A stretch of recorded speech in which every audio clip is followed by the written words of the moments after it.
Hey there, folks. This is Andrew. If I had to sum up myself in just one word, let's go with dashing. But hold on, that's just the beginning. I've got a whole arsenal of qualities up my sleeve. Smart, funny, charming, considerate, you name it. Flawless as I may be, I've gone through countless relationships, yet none have lasted more than 2 weeks. My record was 2 weeks and 2 days with Kaylee, but duh, we broke up yesterday. Those girls were really cute, and being with them did bring me joy, but I always felt like something was missing. I was drawn to them mainly because of their looks, but soon after, I realized there wasn't any deeper connection. That's why I always took the initiative to end things before I grew bored, and I didn't bother to care about them. Why don't I try dating boys, you ask? Yeah, there have been a few times when I've felt attracted to some boys as well, but I've restrained myself from pursuing those kind of feelings. You know, I don't like being judged, actually. Well, never mind, I need to forget the past and move on anyway. And that's why I'm here with Laura, this adorable girl. While we were dancing, she whispered in my ear that she liked me for a long time, but didn't dare to confess as I had a girlfriend.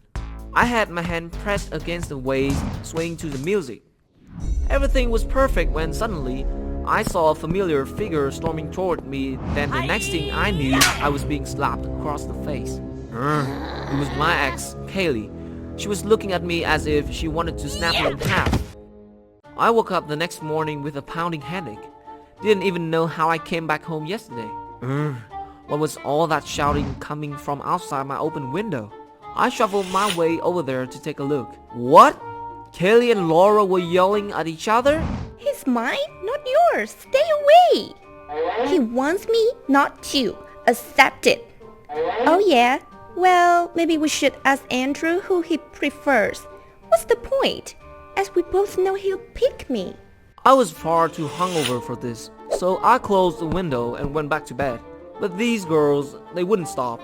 For the next few days, they bombarded me with messages and even camped outside my house, banging on the door incessantly, and continued yelling at each other's face. It's been a week, and I couldn't stand it any longer. I need to get out of here. So I started searching online for places dubbed as paradise on earth, you know. If I'm going to make the effort to go somewhere, it better be top-notch. After an hour, I finally had my answer. Maldives. But the tricky part was sneaking past Kaylee and Laura, who were still lingering about outside. I rummaged through my grandpa's old wardrobe and picked myself the most iconic one.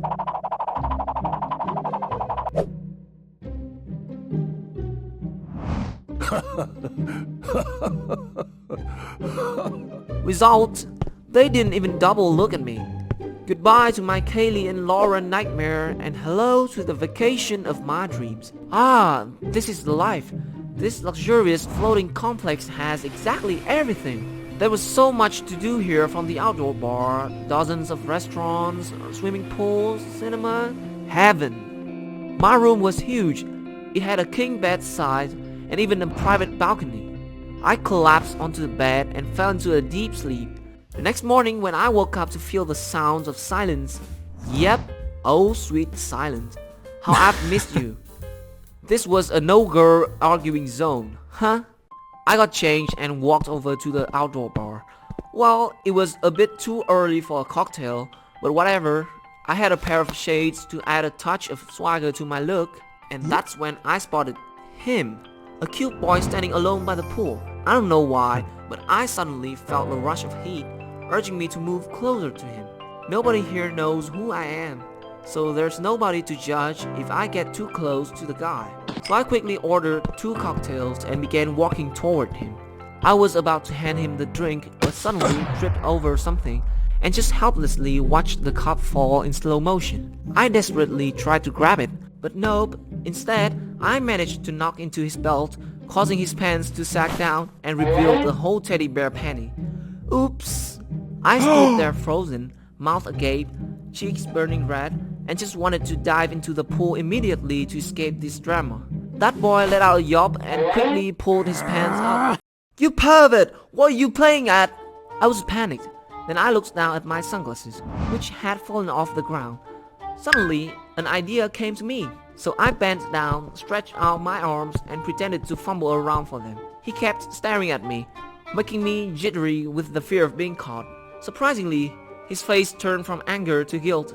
"Oh my, I'm sorry for yelling at you. I didn't realize you were visually impaired.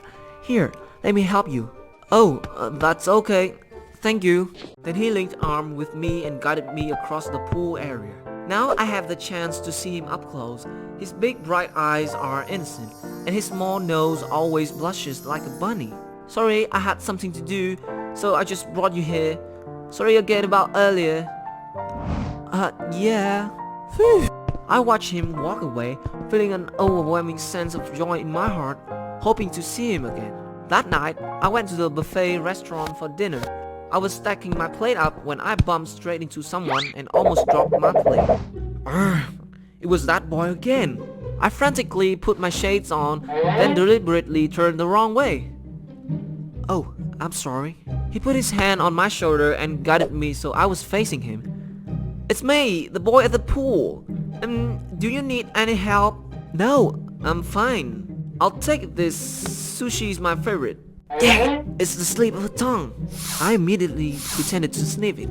I have a superpower. I can differentiate the smell of food from a distance of 2 meters just by sniffing. Then I began to sniff and name each dish on the counter, like an idiot. He kept laughing and praised at my food-smelling talent. Aww, his smile is even brighter than my future. Got to go. See ya. Okay, bye then. Afterward, I was chilling out at the top deck bar when I spotted someone. You guessed it. That's the boy again. I immediately looked away from him. "But what's this?" He walked over to me and sat down opposite me. "Hello, what a coincidence. Remember me?" "Oh, yes. How could I forget someone as handsome as you are?" "Huh? How do you know that I'm handsome?" Well, it's your voice. A sweet voice like yours can only belong to a handsome boy." Crisis averted. After that, we started chatting and boy oh boy, he is such a sweetheart. His name is Finn. He's from the same state as me, and he's a Boy Scout. We kept talking all night until he spoke up. "Andrew, it's getting late, so I guess we should head back to the cabin, huh?" I didn't want the night to ever end, so I blurted out, "Whoa, Finn, look at the sky. Isn't it so stunning?" How would you know that?" I can feel it from the breeze." Another close escape. I really needed to be more careful. "Do I have any chance to meet you again? Let's just say the arcade, 9 a.m. tomorrow." Finn. I couldn't stop thinking about him and his lovely smile. The next morning, I was like a little kid when it came to arcades. "Oh, a car racing game. But no, you're pretending to be blind, Andrew." So I awkwardly hung around in the entrance and waited for Finn. On arriving, he took my arm and guided me through the arcade. Then described for me all the different game machines, which was cute though. Then he excitedly led me to the plushie grabber machine. "Oh, I used to love these as a kid." I tried to insert my coin, determined to win him a plushie. Oh no. I immediately closed my eyes and touched the control. His laughter said it all. A total fail. It was all going okay until Finn had to use the restroom.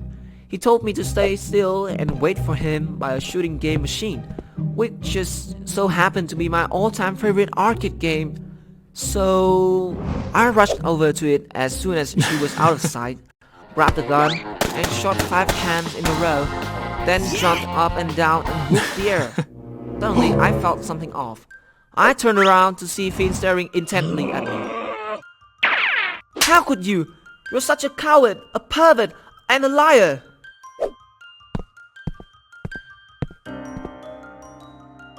And that seemed to be the last time I saw him. I searched all over the ship but couldn't find him, and his phone was unreachable. This feeling is so strange and annoying too. I've never experienced anything like this before. I kept tossing and turning with Finn's image haunting my mind. I'd trade anything just to have him appear before me right now. I was wandering aimlessly when suddenly I heard a shrill scream. I rushed over there to see a man trying to drag a little girl into one of the safety rafts, and Finn was trying to stop him. I immediately launched to him and knocked him down, then asking Finn if he was okay.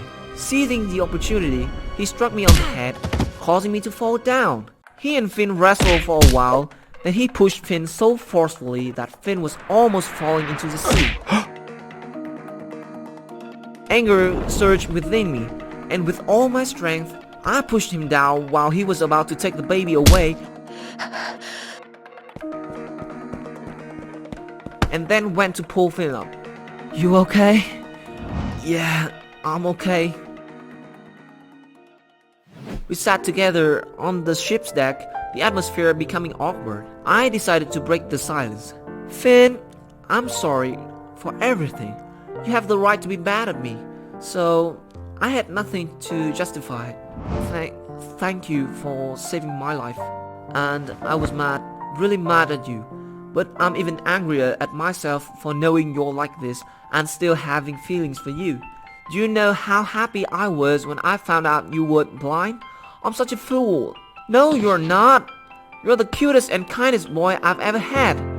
You brought me the feeling I've never experienced before. I think I'm in love with you, Finn." "Aren't you afraid of people's judging? You know, we're boys." "Not anymore, and never." And that was the most magical night in my life. On the way home, I told Finn all about my history. "Oh my, looks like I've tamed a notorious womanizer." "Yes, you did." As we walked over to my house, Kaylee and Laura were still there arguing with each other about who I liked more. Gotta give props to the perseverance of these girls. Seeing me, they immediately charged at me like two fiery tornadoes. Reading the situation, Finn approached them. "Thank God you're here. I assume one of you is his girlfriend, right? There was an accident and Andrew is blind now, and he really needs someone by his side 24/7. He's really lucky to have you, or you, by his side during the toughest times." Hearing that, I quickly acted along with him by waving my arms wildly about. "So, which one is your girlfriend, Andrew?" "It's Laura." No, he's all yours. We've only hung out once. "Ha! What suckers!" I watched them run away, then Finn and I burst out laughing. After that, I held out my arm to him and let him guide me home. You know, for old time's sake. "Now answer me, who's your partner?" "It's you, my boo-boo bear."